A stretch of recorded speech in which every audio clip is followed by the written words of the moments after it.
Hello, good afternoon, and welcome. Thank you for joining us today. If you've been with us all day, thank you so very much. We are on the third and final session for the virtual portion of our conference. My name is Paula Mitchell. I'm the operations manager here at the State Library Resource Center, and it's been my pleasure to work on this conference and other conferences throughout the year. Each conference, we work together as a group, including some conference chairs and other Pratt staff members. So it's definitely a collaborative effort, and we wouldn't be anything without the team. So I want to just give a big thank you to the group that's helped me today. Very, very, very, very grateful. So without further ado, I'd like to introduce you to this session and our two speakers. So we've deemed this our keynote session because we really felt that this topic spoke truly to our theme, which is this is what democracy looks like. So if you give me 1 second, I'm going to pull out some paper for a second. Thank you. Okay. So again, so you've heard me over and over again, but this is a Zoom webinar, and I apologize for the sound behind me. This session will be recorded and available in the coming weeks on slurk.info. We will be also sending out any copies of the presentation or any other resources that the presenters provide. They will be sharing some information regarding the rough guide, which just to confirm, Susana and Filipa, is a free resource that's available online. So we'll at some point make sure to put that link in the chat and then also follow up with that as a resource post this event. So I would like to introduce you to two wonderful people that I've had the pleasure of working with over the last couple of weeks. If you're not aware and you haven't read the description, they're actually not joining us here from the United States. They're joining us overseas in Europe, and both are located in Lisbon, Portugal, correct? Yes, thank you. Not right next door to each other, but nearby.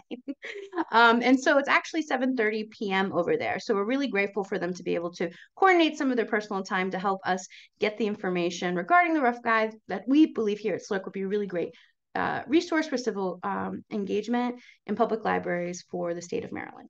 So I'd like to first introduce you to Filipa. Filipa is the first person I was able to reach out to via LinkedIn, who was very kind and answered a stranger's request to to participate in our conference that I used a lot of language to describe.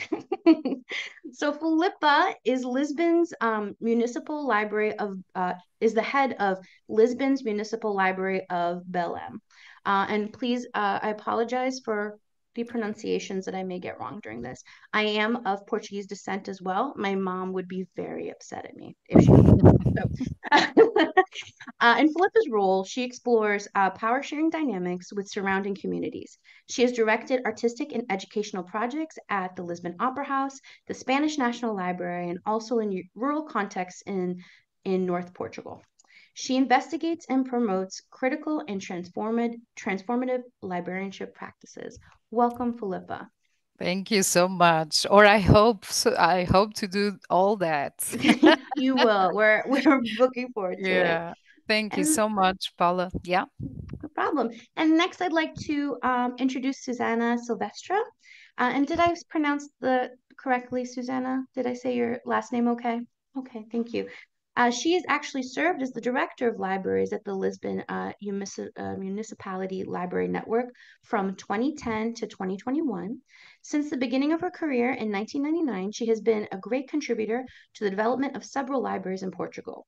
She worked in partnership with the Cassole Gulbenkian Foundation on the Casa de Leitura, a House of Reading project. Sorry, let me get here. Susana is currently a mentor in public libraries in Portugal and a trainer and coach in the areas of design thinking, visual thinking, and storytelling. She has carried out research with Public Libraries 2030 and the European Commission's Competence Center on Participatory and Deliberative Democracy, CC-DEMOS, led by the Joint Research Center, JRC. In 2023, she held the Joint Research Center's Makers in Residence in Italy. Susana is the founder of the training program, Boost Your Thinking. Susana and Filipa join us today from very far away to talk to us about civil engagement, which affects all of us internationally. We're so happy to have them here.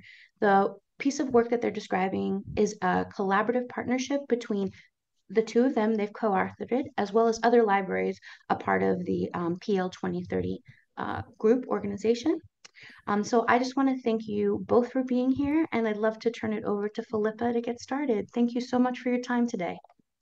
Thank you. Thank you, Paula, for that amazing introduction. And I just want to say it is really a privilege and a joy to be here. And in the name of the other authors of this rough guide, they are also, they were not able to be here, sadly, but they really convey their happiness that this is being presented overseas. So for us, it's just a real pride. I will share my screen now, or try to. Let's see if it works. Wait a moment. Yeah.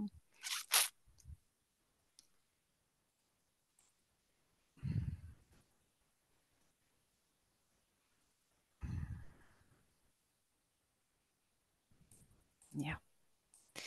Okay.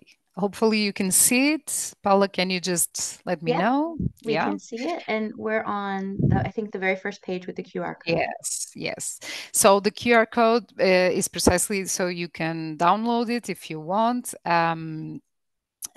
This is a free resource that's online that you will link also in the chat, I think.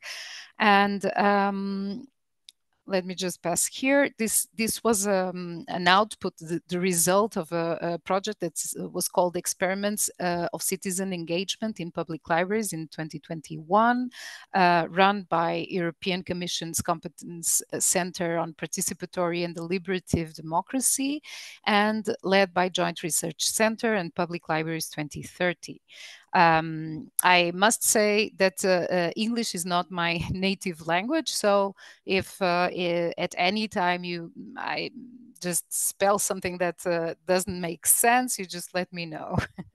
So we designed this rough guide. It was really a commission for us. It was an opportunity also to experiment and to really try to curate a bit of not only some concepts, but also some practices around civic engagement that could be or that could work as useful tools for to understand better what civic engagement means, but also to try to enhance this aspect of civic experimentation in public libraries, because we feel that libraries don't have only to inform, but they can just do this step forward and experimentate, and also experiment in what is this civic engagement, and which ways can we make it bigger and better for everyone.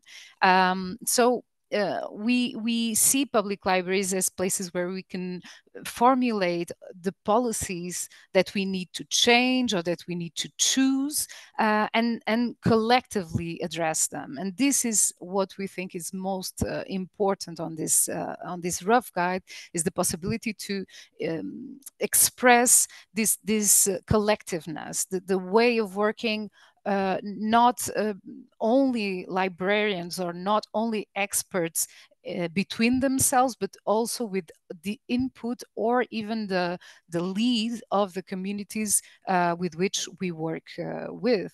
So this rough guide was written not only for librarians, but also it was like a provocation in a sense for policymakers, because we understand that they are looking at libraries as places of great potential, and we are also interested that to be considered like that, because for us we find that the possibility of influencing the policies of the communities, or the policies that affect directly our communities, is really, really powerful. So we don't want to miss on that. So that's the place we're in, and that's the place where this rough guide is born, in a sense.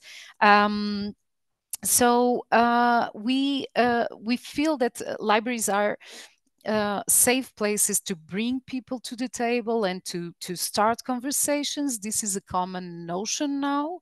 But there's another aspect that is complementary to this aspect of being a safe space, which is the aspect of being a creative place also, and a place or an environment where we can all experiment and try out things in a creative and collective way. And all these aspects, the aspect of safetiness and the aspect of innovation, is what we feel that may be very useful to start the most interesting conversations.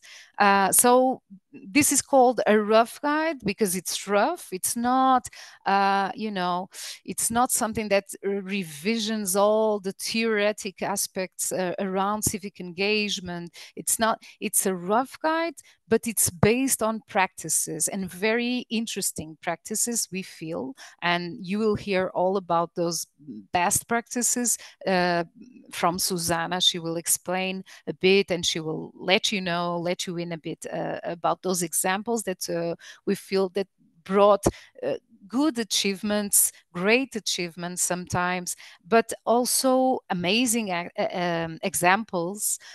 Sometimes we read it, or we remind ourselves of these examples that we've put in, and it makes us feel that it's so simple to do all this in our libraries. Of course, it's not simple, but it is something that is grounded on a choice. We have to choose that we want to do this, and we want to push this direction forward, and from that, I think it makes it simpler. So it's based on those practices, on those achievements, but also on the mistakes we make, or on the realities that we might want to be alertive about, where we might go wrong. We wanted to include on the rough guide those alerts, so that we could create this piece that can be very practical for you or for everyone that wants to use it. So let me see if I can change. Yeah. So democracy is a huge word, and I was yesterday I was in a meeting, and someone was saying that sometimes big words they become empty, and democracy cannot be an empty word. We don't want that, and because we're repeating it so much, and as we are repeating this notion of participatory processes or engagement, we don't want them to create a kind of exhaustion on communities around it. So we must be really aware that we do not want to use the words in vain. And we really need to nurture democracy, and the public library can really be the place to do it, or one of the places to do it. So, but this requires trust. It requires participation, active and honest participation, and this is done, we think, really by this, just tackling this notion of power. We cannot think about participation without thinking about power sharing, about giving people, or just allowing people to take to empower themselves, in the sense that they can influence the decisions and they can influence the results of what we are creating together. So we have to avoid this kind of bad participation, this kind of, and we have been hearing a lot about these cases of even communities that go on strike on participation, or that really resist it, because they're fed up of being instrumentalized, or because they're fed up about soft paternalism, which is a thing, which is something that is already described, which is amazing. No, that when something is gains itself an expression or a word, is because it's important, it's because it makes sense to people. So when people are alert us that they feel that are being paternalized by us, or by anyone that wants to engage them in participation, we must be aware. And this is because some participatory processes don't allow people to influence the result and to see the results of what this collective intelligence works through or works on happen. So we have to be aware that and try to be really concrete on what we are doing or what we are aiming, and allow it to happen, to materialize on something that is not a decision of external parties. It's a decision of whoever participates. And all of this is so that this democracy word don't lose weight. It doesn't become an empty word, and the democracy, the democratic spaces don't shrink. So this is the strength of the public libraries, we feel. Citizen engagement, we decided to, to describe it a bit on the rough guide as invited forms of citizen participation that can open the discussions around matters of concern of certain communities or some certain groups that we are working with. And here we on the rough guide also we posed some questions throughout the rough guides, and here I brought you two of them. Can public libraries infrastructure contribute to the making of more inclusive and effective policies? And we think we can, but the infrastructure is not only the material infrastructure or the building infrastructure. It's all about the human resources, for example, the way that librarians are really, they're really professionals. And of course, this is not the same. We don't have the same reality in every public library in the world, but we know that more and more librarians really are able, and they are well equipped with their competences to manage tension, to manage expectations, to act on things that were not supposed to happen, to be able to respond quickly, to even to resolve some conflictuous situations. So this is a really good active that we have, and also to bring interesting partnerships. So all of this creates this infrastructure that is being looked also, that is being recognized even outside of the public libraries, I think. And also, are we able to critically reflect on mainstream narratives and search for alternative and inclusive narratives with the help of diverse audiences? Of course, this is all about what you are talking in this conference, and I'm sure that you have reflect on it, and we keep on reflecting on it every day, for sure. But we suggest on the rough guide that these narratives and these stories, they are very important to think about. The possibility, for example, to think about the mapping that we do when we map out our community, the community where we are, the community that we are as a public library. When we map it out, who do we live in? Who do we live out of that map? This is something that we feel it's a political act, in a sense. It's a choice that is really really important choice, and really charged with sense, and we must be aware of that. So we really hope that we are just taking this culture of care more and more into the public libraries, and really promoting this social justice. This is what our rough guide is based upon. And because public libraries are, I think it's a common sense, no? But we all agree, I think, that public libraries are places where, or at least indoor places or spaces where citizens are really not seen as a consumer, the fewer spaces where that happens. This is such a privileged situation to work on citizen engagement and the possibility to dig on even the word itself. What is a citizen? How can these citizenship actions be built, and how can they be explored inside the library? Because we have such a privileged position, so we kind of feel that we have a bit of a duty to explore this citizenship concept inside the libraries with whatever tools we have, just to reach all this, or to fulfill this mission of being all diverse inside the library with equal opportunities. Oh, sorry. I went to the back. Sorry. Okay.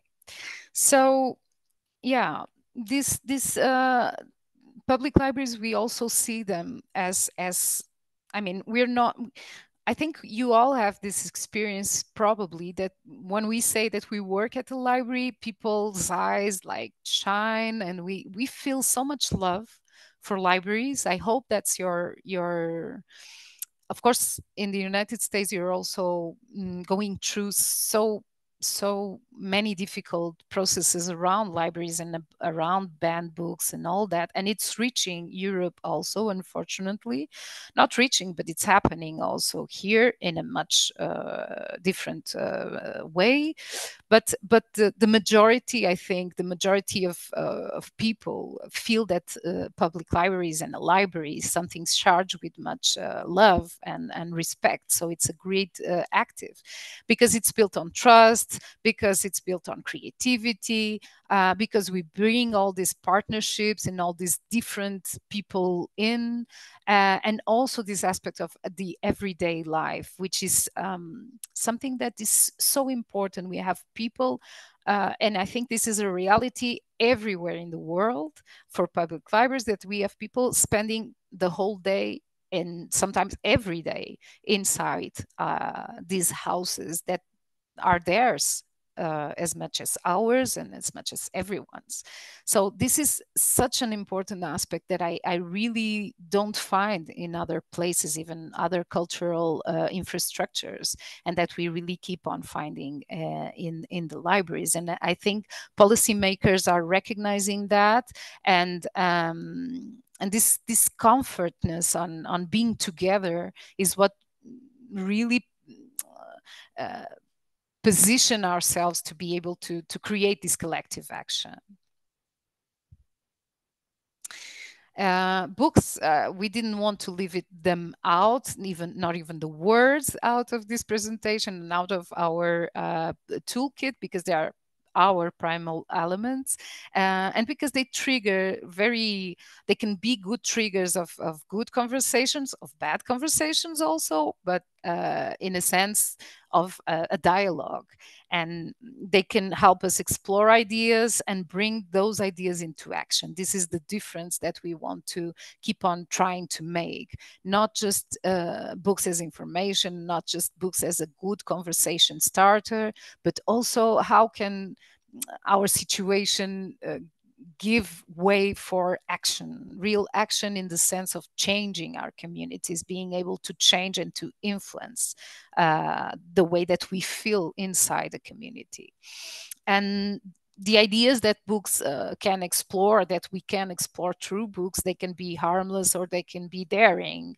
And so we feel that this part of the daring and this part of the insurgents, I don't know if you have that word, but they're really powerful. So what does democracy looks like in your libraries? Just picking a bit up on your conference theme and title. We also talk about that in the tool, in the rough guide. We think that democracy inside the libraries must have they're built around this aspect, this landscape of feeling the democracy inside our libraries. Must build on testing and prototyping, or even making sure that you give resources, that you have resources to test and to prototype anything that your community wants to build on with you, and to direct it to the common good. This is something that we see on almost every experience that we put in the rough guide. We can also build on democracy, thinking about grammar, thinking about the language on democracy, democracy literacy, exploring that with people, exploring what democracy feels, what democracy, what is a democratic utopia, for example, and where do we want to be in the future? Where do we want to be now? And how can we change things to reach that if we need to? We can also explore inside the libraries even our own role as libraries, and we can open it up for creative thought inside, with the people or with our teams, but also with the help of the people that use the libraries, and create new senses of community, or help creating new senses of community. This is something that we feel is really, really strong. And for example, the example of Citizens Lab, which is a methodology that we really, really enjoy. We have been practicing in Lisbon, but throughout Europe, you have been seeing examples of that. I don't know if you have that practice where you work, but I really invite you to try it out, because Citizens Labs are really very, very special. It's a really special methodology to try out these new senses of community, to experiment with this kind of bringing people together to create the common good, to experiment, to put their intelligence, the collective intelligence, to work, and gain perspective with useful conversations. So to talk a little bit also about trust, we didn't want to leave out also this situation that goes on. And I don't know about your reality. You must tell us a bit also, if you can, throughout your questions. But here we feel that citizens and policymakers sometimes, rather than a trust relationship, there's a distrust relationship, or and sometimes it's both ways, that citizens feel that policymakers are kinds of enemies they have to protect, to be protective of, or the other way around. So how can we change this? And we are well positioned to do that, we think, but only if we really involve people in this process of change. And I know that I'm repeating myself, but this is a kind of mantra. We really, really cannot expect people to participate, to give their time, if we're not allowing, or if we're not preparing or setting the methodologies and the processes in a way that the same people that participate can influence the result. And this could be in a small scale. It could be something that we want to change to make our neighborhood better, or it can be in a larger scale. It could be in the scale that you would like, or the community, and preferably the community you are inviting to participate wants to.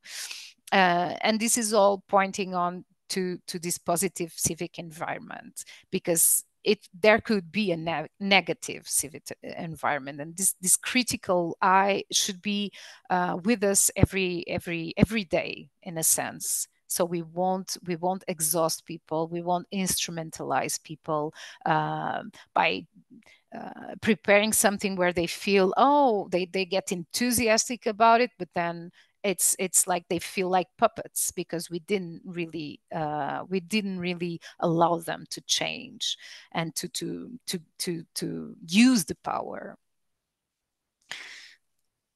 So the posing of questions also feels like something we wanted to enhance.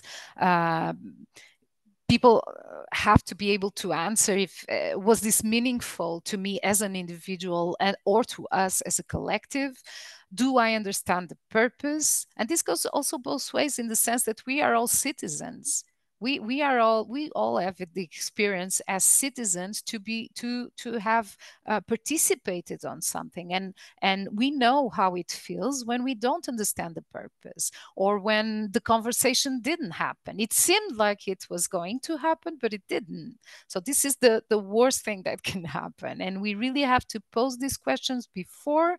And we'll talk a little bit about evaluation also, because this has to go in the prior moments of every process that we build.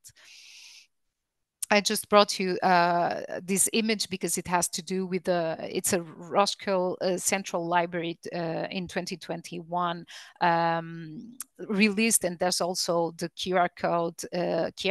You can download this study or this guide that they released. And one of the things that caught our attention was this impact compass that seemed very interesting in the way that they categorized these aspects, or these worlds, this kind of universes where participation could touch. So we feel that these are all active levels of participation, and it's interesting. The scale here is not from worse to better.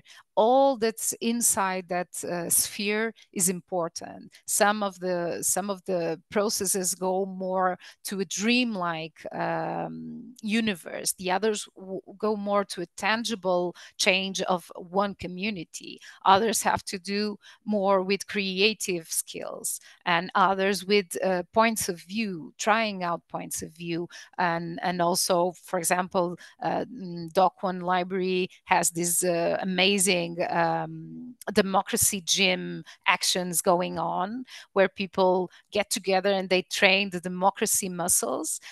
You must check it out. It's amazing, because it's if you don't know it already, because it's a good way to exercise empathy, exercise disagreement, and all those things that are in our world, in our daily life, in our relationships. So we cannot exclude them when we are thinking about participation or civic engagement, because it's all about human relationships. So all these aspects are implicit when we talk about democracy and when we talk about engagement.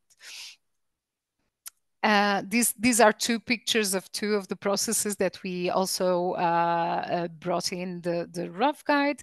They're very interesting to see and to read about. You must do it if you want, but we wanted to enhance a bit this aspect of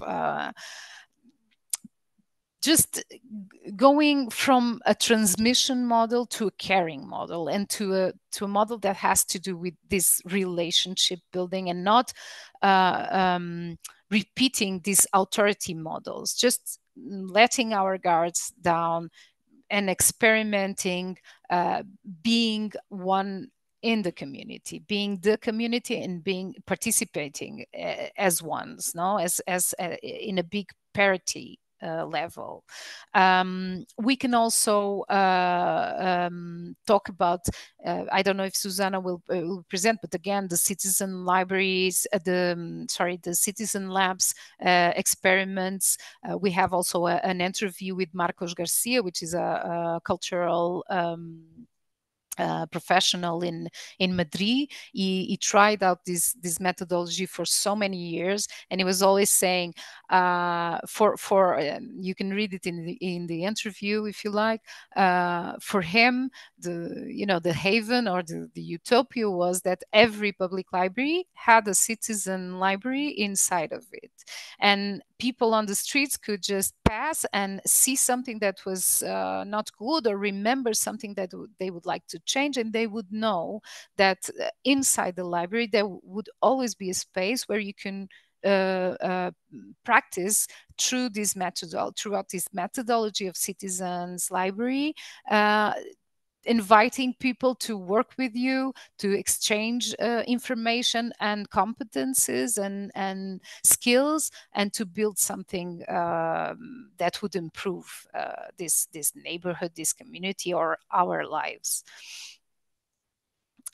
We have also some information about how it feels, or what you should be aware of when you're kickstarting a citizen engagement process in your library. I will not talk about all these aspects that we curated in. There could be others, of course, but one of them is the evaluation that we feel that we must stress, that it should be in every phase. It should be from the beginning, and we should really be able to be critical about what we are doing, and not be afraid, and also not only not to be afraid, but even to really give them as much importance as we can, and register all the unexpected changes of the processes. Everything that in any methodology that we try out, what was a dissonant aspect? Where did people didn't agree, and that made us go in a different direction that we were not expecting to go to? So these aspects, they must be in every report that we do, or every reflection that we do on our methodologies, because they are these kinds of original elements, and that make these memorable experiences, and also because they reflect ways or moments where all together we change the course of something. And that is the opposite of feeling frustrated. It's the feeling of empowerment. I left you there this link of Civimetro, which is a platform. It's also free. It's a methodology that was built also in Madrid by investigators and people that are working a lot around this methodology of Citizens Lab, and it is a framework that is all built to evaluate the impact of a Citizens Lab. And so it's not so useful for other methodologies, but for this one it is. And also it is so well, we thought it was so well done and so mature, in a sense, that even if you're not doing a citizen lab, check this out and reflect on the indicators, reflect on the way they structured this, because it really is worth it, we think. So, and just to finish up, I decided to put here a bit of a travel to the past. This is a poster from May of '68. In France, the rebellion of the students, just to remind us that this is not what we want. We don't want people to feel they have participated. We all have participated. They have participated, but ultimately, other ones will profit. This is really this thing that we're grounding our ethical view, our critical view on citizen engagement that we wanted to bring in, so that we won't repeat this kind of, authority models and perpetuation of inequalities. Okay, so I hope you enjoyed the reading of the rough guide. I will stop sharing my screen, and I hope to hear from you through your questions.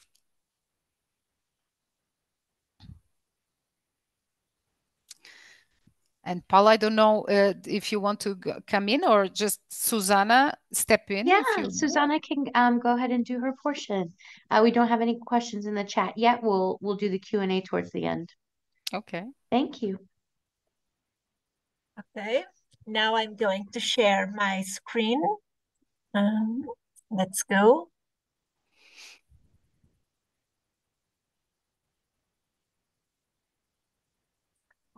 Well, thank you for being here. It is a pleasure to be with you. I'm going to speak about the practical tools and methodologies that we explained in the Rough Guide. We invited some libraries from Europe, and you have here 7 examples. I'm going to speak in some of them in depth, and after you can check in the Rough Guides. Well, as Paula told, I'm a trainer in different methodologies that I'm sharing here, and it is always a pleasure to speak about this.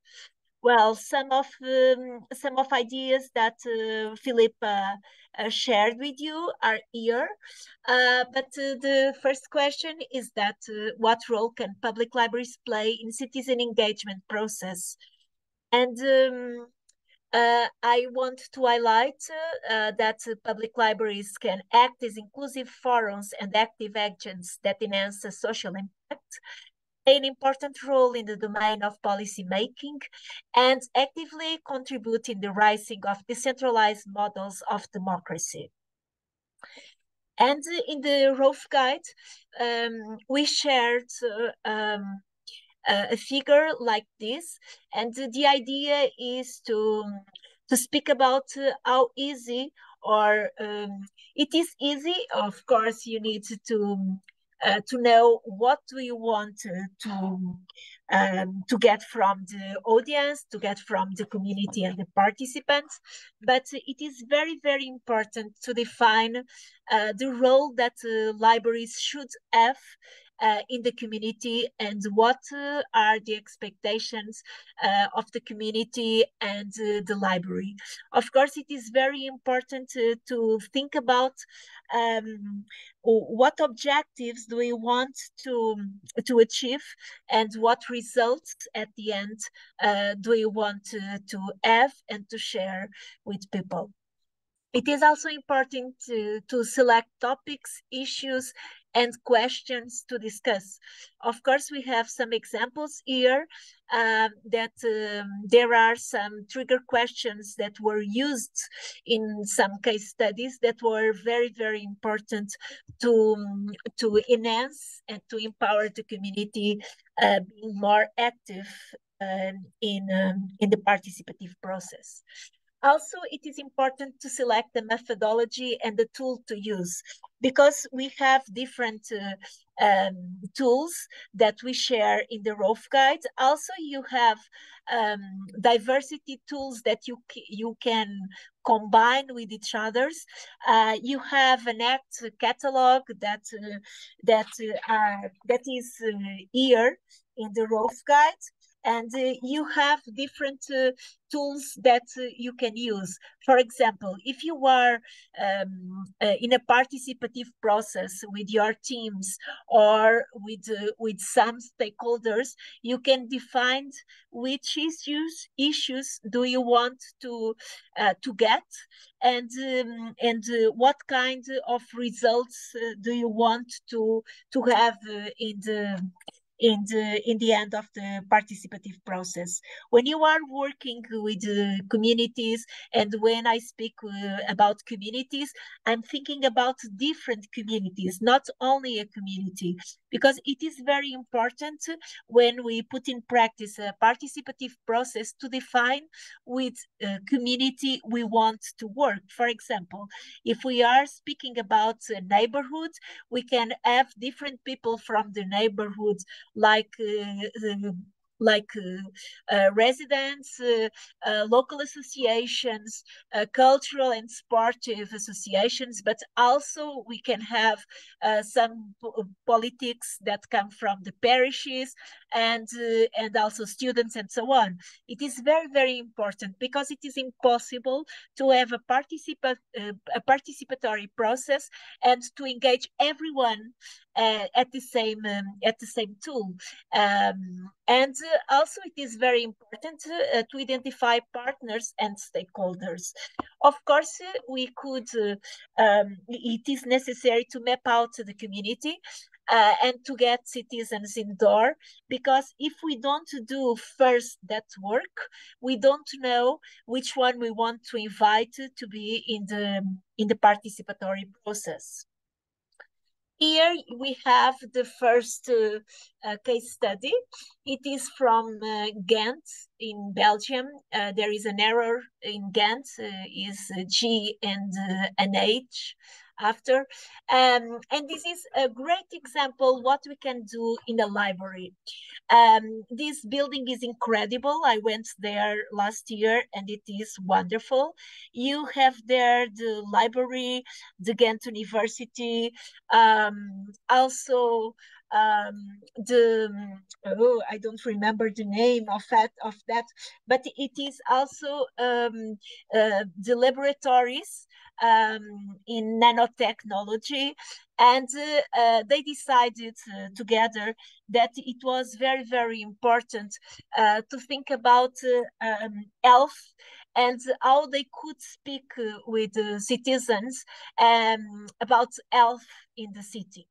I forgot to say that in this rough guide, you can see that libraries could have different roles.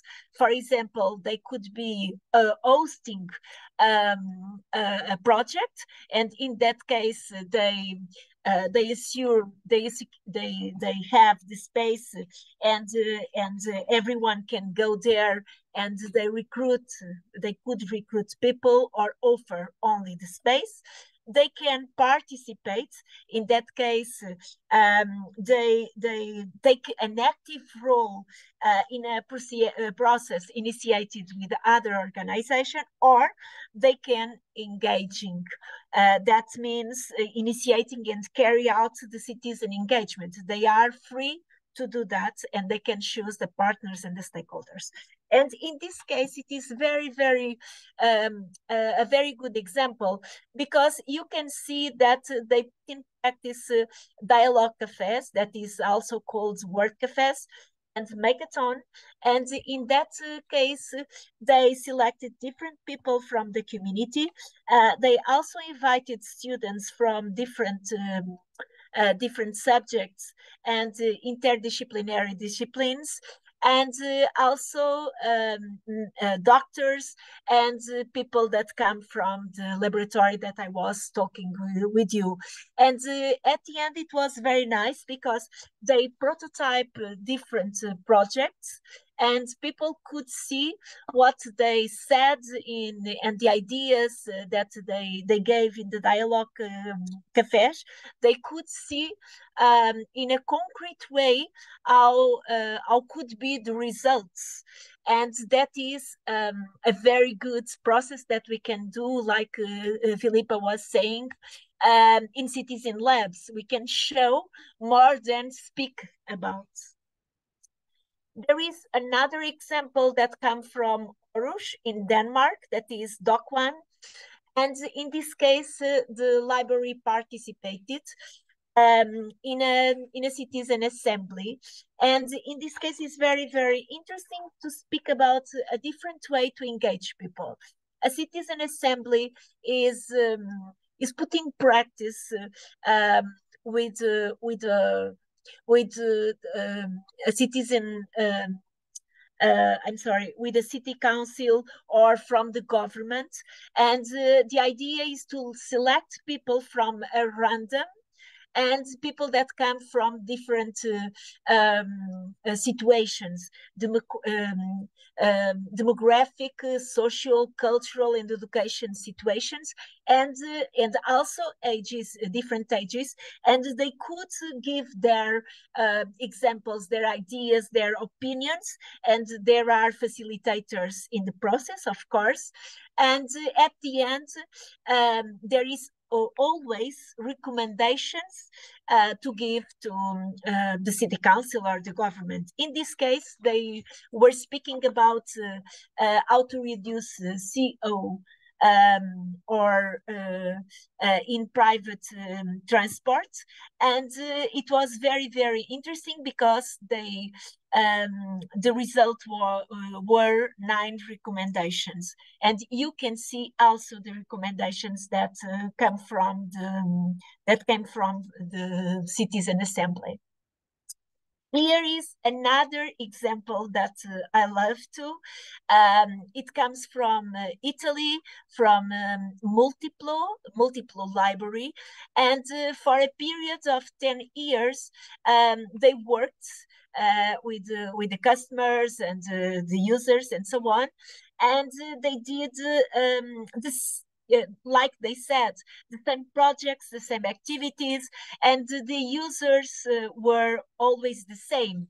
And it was very difficult to engage non-users and new stakeholders to the community, to the library. And they used a tool that the name is Business Model Canva. It is very used in companies and in entrepreneurship, but it is very interesting because they use the tool that it is not used normally in libraries. And you have a paper with different fields, and you can fill with your customers, with your stakeholders, and so on. And the idea is to identify the values of the library, also the customer's relationship, the stakeholders' relationship, which channels they should use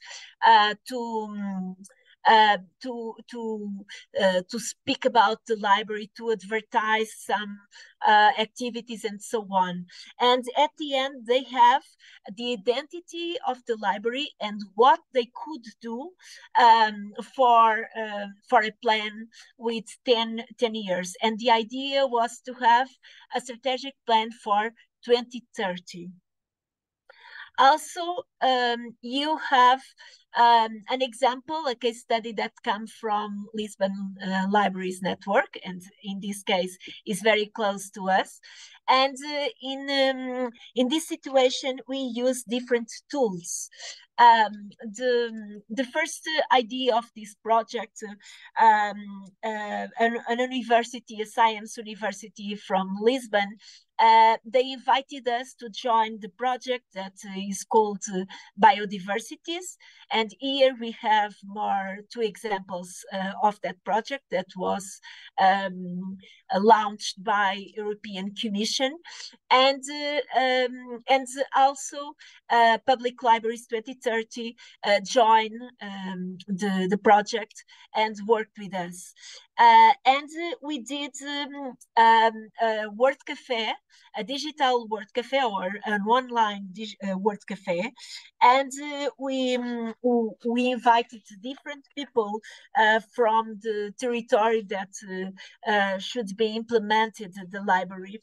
And we want to speak about biodiversity, sustainability, and nature solutions, because it was a library inside the garden, an important garden in Lisbon. And the idea was to think about the library from the scratch, with the community, that with people that we invited to be with us. And I have some questions here that I want to share with you. I'm looking for, I'm sorry. And we defined trigger questions to dynamize our word cafe. The first one was, what is a library dedicated to environmental sustainability? What kind of resources and activities do you imagine in this library? How can this library collaborate with other institutions? And the last one, what would take me to this library? And in these examples, you can see how important was the opinion, the ideas and interests of people. After the Word Cafe, and it was very, very good, the answers, we asked an illustrator that is from Lisbon, from Portugal, and she drew a visual panel that you can see here, and you have here some drawings and some keywords that come from the results or the main issues of the Word Cafe. After that, we put in practice a partnership with Media Lab Prado, with Marcos, like Filipa said, and also with Bibliotecas. And in that case, we used Citizen Lab. In Spanish, they say Laboratorios Ciudadanos. And the idea is to put in practice some ideas that people think about, but in a concrete way.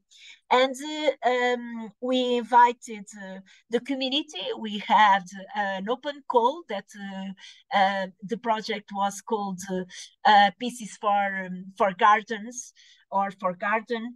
And the idea was to receive different proposals about a project that they could put in practice in the Citizen Lab. And the result was very, very beautiful. We had 10 days working with people, and it was grateful because everyone was there. They were working several hours, and at the end we had two pieces. One, it was a live mandala, and with flowers and plants and so on. And the other one is literary stations. And the idea was to have a different, like a cupboard. It wasn't a cupboard, but we can think about it. And in different boxes, you can see water, sand, flowers, and so on. Okay, and the idea was to engage children and families to have tactic games with them. Another situation was from Novi Sad, Serbia, and the idea was also in the biodiversity project that I told you that was launched by European Commission. And in this case, they used different panel discussions, and they put different people speaking about the same issues that I said about Lisbon. And in this case was very interesting because the idea was to engage more NGOs, and they managed to do that. Here we have another example from Portugal, from a rural area in the north of the country. And in this case was to build bibliotecas, and bibliotecas are public bookcases that were used to exchange books, and they did this with a carpenter, and they put in the gardens, in the public gardens. Here we have another wonderful example from the north of Europe. It is in Finland, and Citra is a Finnish government-based foundation, and they initiated a project with a pilot project with 6 libraries. And the idea was to think about different activities with youth, to put in practice activism, to think about decision making, and also advocacy, and to engage them to have their voice, and to know their rights and so on. To have an example, in the north of Europe, countries like Finland, Denmark, and Norway, they were obliged by legislation to have activities to speak about democracy, and before elections they have open dialogues to speak about the programs and so on. And in this case, if you want, I can share in the chat the publication that they did after the pilot project, and it is very nice also because you have different tools and different examples, and you could put in practice some ideas that they did in the libraries. And only to share, because we are coming to the end, some examples that we developed in the Rough Guide. Living labs could be urban labs.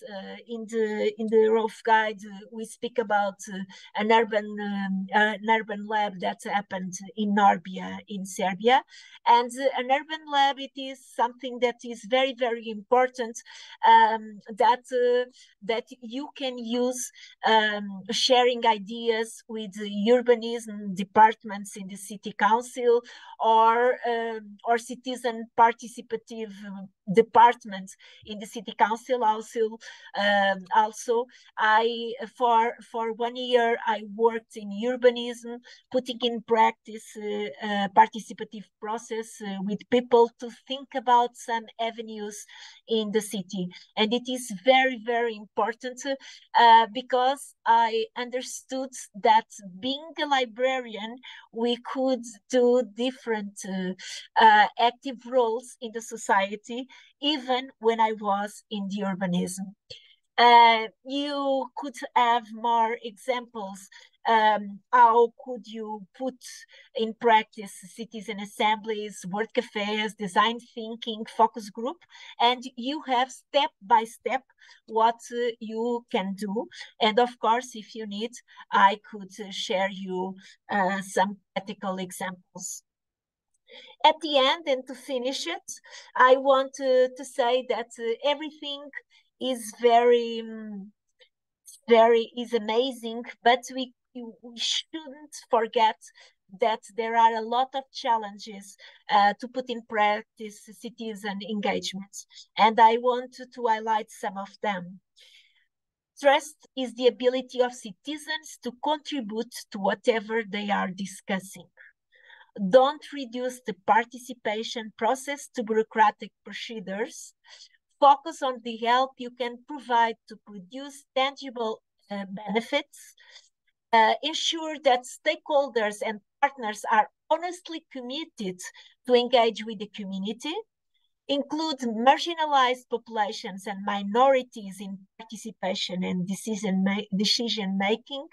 Map communities accurately and respectfully, and avoid any judgment. And I want also to share that when we put in practice a participative process, we have different levels in participatory process. We could use information, consultation, co-creation, and to involve all people in all process, and to follow up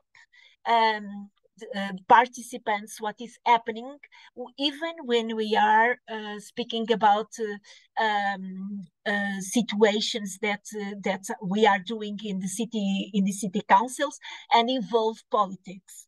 Also to say that sometimes silence doesn't mean agreements, and participation, it isn't authoritarianism, and it is very important when we put in practice this kind of tools to know that we want to hear people. And to finish my presentation, I want to share with you this sentence that comes from Mario Vargas Llosa, a writer from Peru. I think that literature has the important effect of creating free, independent, critical citizens who cannot be manipulated. Only to say that to put in practice democracy, we shouldn't forget reading, because reading is strengthening to have more voice and to know what we want to say in the society. If you want, you have here a QR code with my contacts, and my site, it is Boost Your Thinking. And Paula, it's finished. Thank you both so much. This was so much information for our group. Thank Yeah, you I'm a sorry. ton. No, this is wonderful. We're so delighted to have this as a resource. Our team has popped the link to the rough guide directly in the chat so y'all can have access for it. We're getting some feedback in the chat. No questions yet, but folks are saying that this was incredible. Thank you both so much. Thank you for coming. I just had a couple of questions. Not specific to the rough guide, but I just thought some folks might be curious about sort of how libraries might be structured abroad. And one of the things, a phrase that I've heard a couple times since we've been talking was about PL 2030. And so here in the United States, we have professional organizations that are like not required for you to be a part of. You do it because you want to enrich yourselves professionally, and that's the American Library Association. Each individual state has their own library association, which is the Maryland Library Association. Is that what PL 2030 is? And could you talk to us about what is that? Is that just a conference? Is it just an idea, or is it actually a part of sort of an association group? Could you I'm curious myself, what is that? I can say, and Filipa could add. Well, the Public Libraries 2030, it was founded with Belinda and Bill Gates. I'm sorry, with Belinda and Yeah, Gates Foundation. Yeah. And Gates Foundation. I'm sorry, so, I was. Okay, and in the time that I don't remember if you remember when Belinda Gates Foundation, they were very, very interested in libraries, not only in Europe but also in America. And I remember that in the south of America there was a lot of librarians that. Not a lot, it was 18 librarians that participated in a course, and it was very nice because they were engaged, and public libraries, the creation of that comes from the Belinda Foundation. Also to say that they have members from some libraries in Europe. In Portugal, only Lisbon public libraries are a member. In Spain, they don't have any member, and they have in another countries. And they are also working with another associations that are Eblida, also Naples, and is that I don't know if Filipa wants to add something. Just I don't know. Yeah, I'm not muted. So just to add that they function as Ilona Kish and Luca Moulton, which are the other two authors of this rough guide. They work. Ilona is the head of the Public Libraries 2030, and Luca works with her there. So this also functions like a platform to be able to put librarians in relationships. Outside their borders and in Europe. So it's very connected also with the European Commission and also with this strategy of advocacy on public libraries and getting public libraries more strength to be able to move forward and to move closer to each other inside Europe. That's part of their mission. Yeah. Great, thank you so much. And then again, Welcome. another thing I'm curious around is the Joint Research Center, and then also the European Commission's Competence Center on Participatory and Deliberative Democracy. Are some of these government like when I hear that, I'm like, is this United Nations? Like, could you describe a little bit about what some of these agencies are, what their role are, a little bit just for clarification for our group, because I don't think we're familiar in the United States of this sort of involvement, especially in our climate now. We tend to be like for the organization we work for, we love to the city government loves to use, you know, a phrase that we're quasi government. So it's just like this idea of, you know, is this related truly to the democratic system that's over there? You know, is there a lot of support with the local governments of public libraries and their work? So anything you want to share on those two pieces of who they are and how they relate to this, that would be helpful, I think, too. Mm-hmm. So I think Susana can tell you a bit more of JRC because she worked also for them last year, I think, or with them. But yeah, I think both of the structures are really connected to the European Commission. So it's really. They're very inside, a structure that is inside and that is building with them. But I don't know if you want to add something, Susana, maybe. JRC, the meaning is Joint Research Center. They are located, there are a lot of JRCs in European Commission. I worked with in Italy, in Ispra, and they were specialized in citizen engagement, participatory process, deliberative democracy. And I did their residence maker that opens every year, and everyone can answer the call, and opens in September. And it is very good because you can go there. You are considered an expert. Okay, is very good because the salary is very, very nice. Okay, for us, for you, maybe not, but for us it is. And you could promote different tools to put in practice in the makerspace they have there, and it's very, very great. You need to check about it. Sorry, I was muted. The European Commission, which you both referred to, can you describe what that is?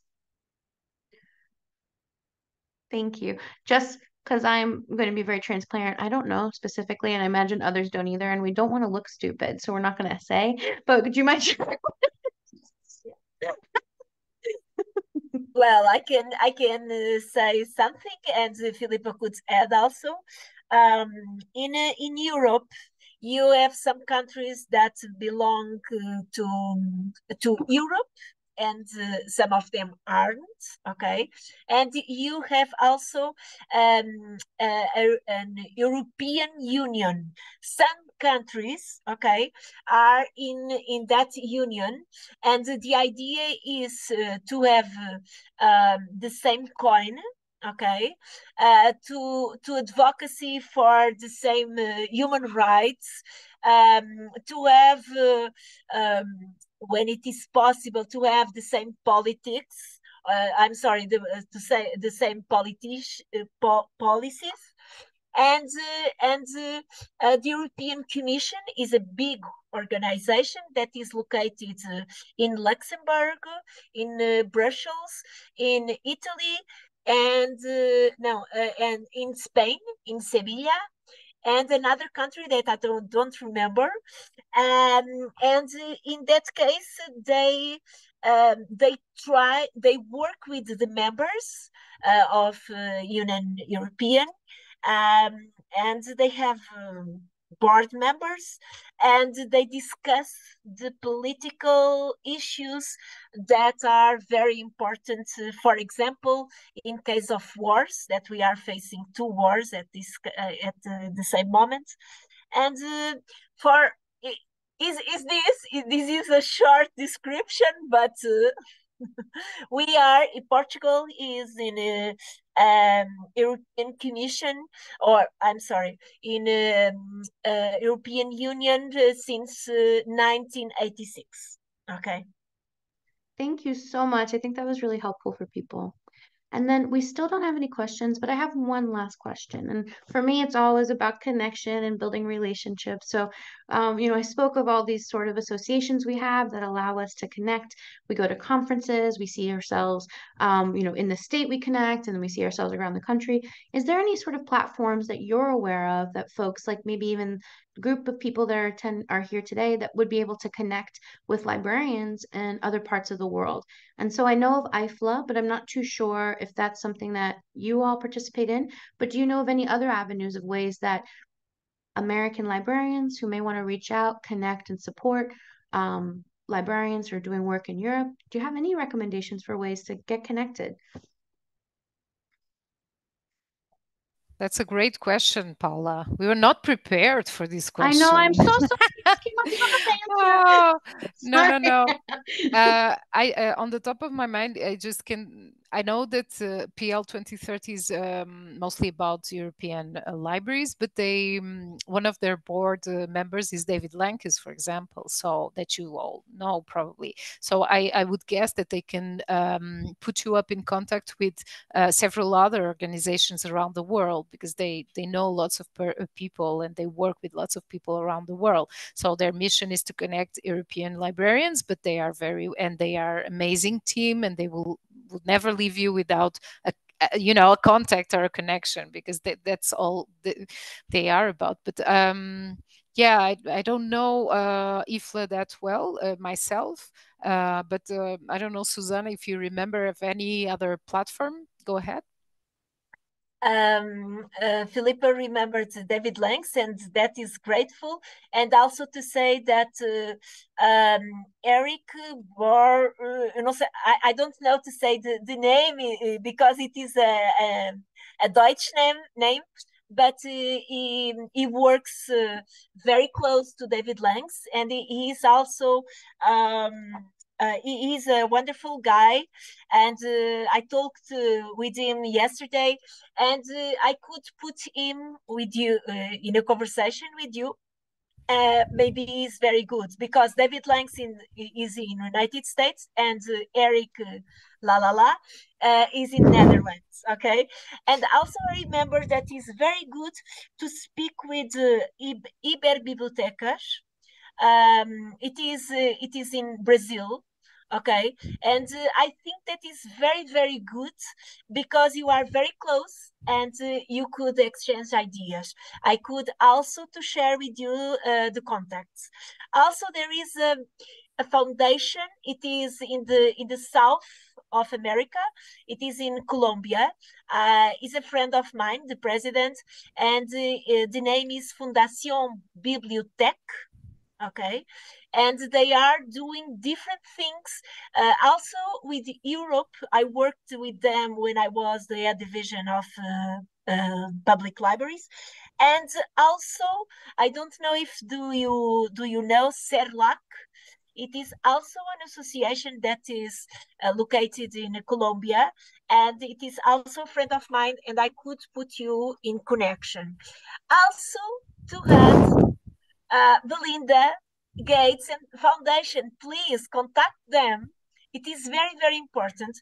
I know that nowadays they are not doing this, but it's a kind of contact that you should do. Okay, they did with different librarians and libraries from Europe and the South of America, and it's your time. May I add, Paula, that I was remembering Next Library, the festival.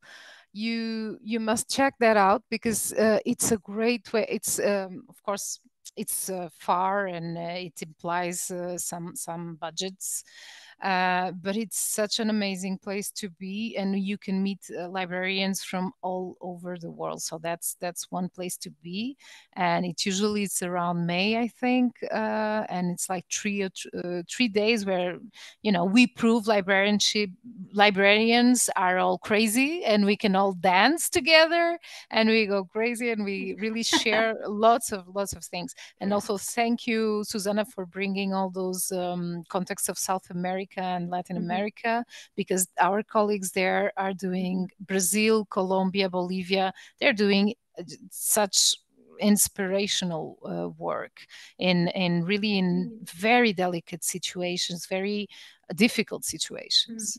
So shout out for them. Oh, thank you both so much. And I was just going to say to the audience members, those who are still engaged, I know I've recently been doing some research on IFLA, and we will put any resources that we'll re-listen to the recording, and any resources that were shared that have just universal websites, not direct contacts yet, but universal websites will include that for everybody.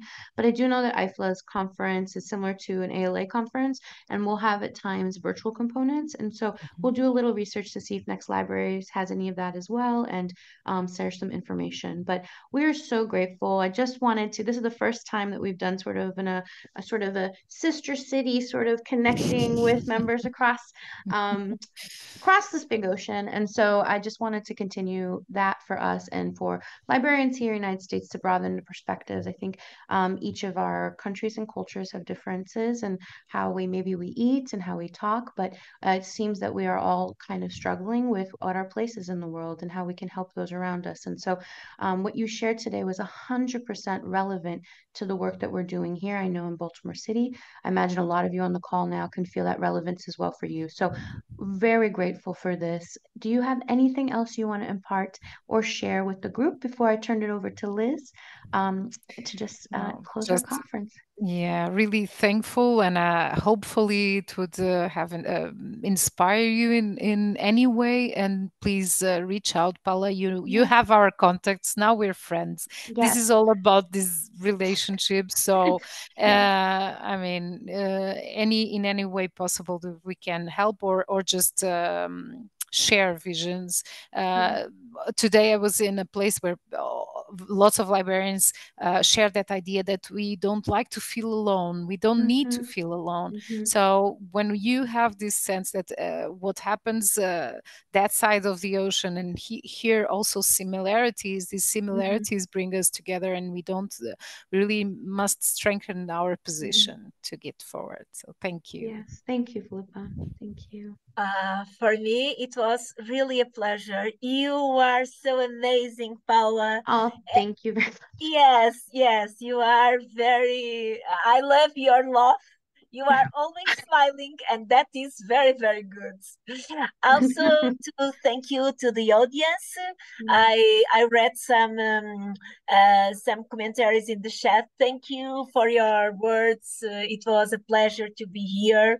I want to share, if you could be a great idea to create a community directly from Portugal to United States, and to build connections to another countries.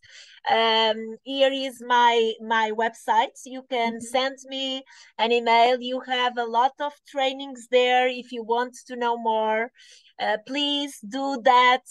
I love America, and I love libraries, really. And it was a pleasure. Obrigada a todos. Thank you for everything. It was a pleasure. Thank you so much. Thank you both so much. We're so grateful. Liz, if you're ready, we're ready to close out the session and hear some words from you. Thank you, Susana. Thank you, Filipa. Absolutely. Thank you so much. Thank you, Paula. Thank you, Susana and Filipa. Hi, everyone. I'm Liz Sunderman-Zinger. I'm the chief of the Central Library of the Enoch Pratt Free Library and State Library Resource Center. I use she, they pronouns. And on behalf of my team and Lou Bangora, who is my co-chair of this conference and Pratt's chief of engagement and fair practice, I really just want to thank you so much for participating in today's virtual conference. We are so fortunate to have the caliber of speakers and presentations that we had. from learning what's happening in Wyoming to the folks at the University of Maryland Global Campus, and of course, Filipa and Susan, who joined us all the way from Portugal after their dinners, stayed up late to help share what libraries are doing internationally to increase citizen engagement. This is what democracy looks like. So I'm looking so much forward to seeing you, those of you who are able to join us in person tomorrow at the Central Library, which is your State Library Resource Center. And we will continue this conversation. We're going to kick it off with a keynote and panel featuring Tracy Hall, the former ALA Executive Director and Time Magazine Top 100 Most Influential People of 2023, Sonia Alcantara Antoine, Director. And someone is casting to a speaker in my basement where I am sitting, so sorry about that. Sonia Alcantara Antoine, the director of the Baltimore County Public Library and current Public Library Association president, and Tiffany Sutherland, acting MLA president and branch manager in the Calvert Library System. They're going to be talking about reading rights and representation, the library's role in democracy.